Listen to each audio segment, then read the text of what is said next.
جہاں تک قبر کے سوال و جواب کا تعلق ہے تو اس کے بارے میں حدیث میں آتا ہے،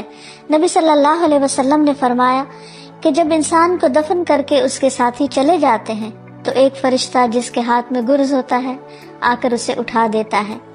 اور اس سے محمد صلی اللہ علیہ وسلم کے متعلق پوچھتا ہے۔ ایک دوسری روایت میں آتا ہے کہ وہ پوچھتا ہے، من رب کا، تمہارا رب کون ہے، ما دینو کا، تمہارا دین کیا ہے، اور پھر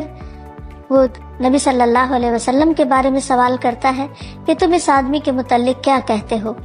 تو مومن کہتا ہے، اشہد ان لا الہ الا اللہ و اشہد ان محمدًا عبدہ و رسولہ،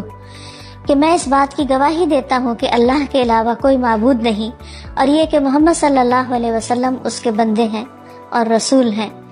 یہ سن کر فرشتہ کہتا ہے کہ تم نے سچ کہا۔ کسی نے پوچھا، یا رسول اللہ صلی اللہ علیہ وسلم، وہ فرشتہ تو ہاتھ میں گرز لے کر جس کے سامنے کھڑا ہوگا اس پر گھبراہٹ طاری ہو جائے گی، یعنی اس کے حال حلیہ دیکھ کر ہی خوف آنے لگے گا۔ تو نبی صلی اللہ علیہ وسلم نے فرمایا، اللہ ایمان والوں کو کلمہ توحید پر ثابت قدم رکھتا ہے، جس کا ذکر سورۃ ابراہیم میں بھی آتا ہے، یثبت اللہ الذین آمنوا بالقول الثابت فی الحیات الدنیا وفی الآخرہ، اللہ قول ثابت کے ذریعے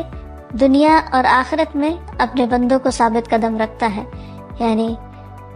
کلمہ طیبہ کے ذریعے۔ یعنی جو شخص سچے دل سے دنیا میں لا الہ الا اللہ کہتا ہے، اللہ سبحانہ وتعالیٰ قبر میں بھی اس کو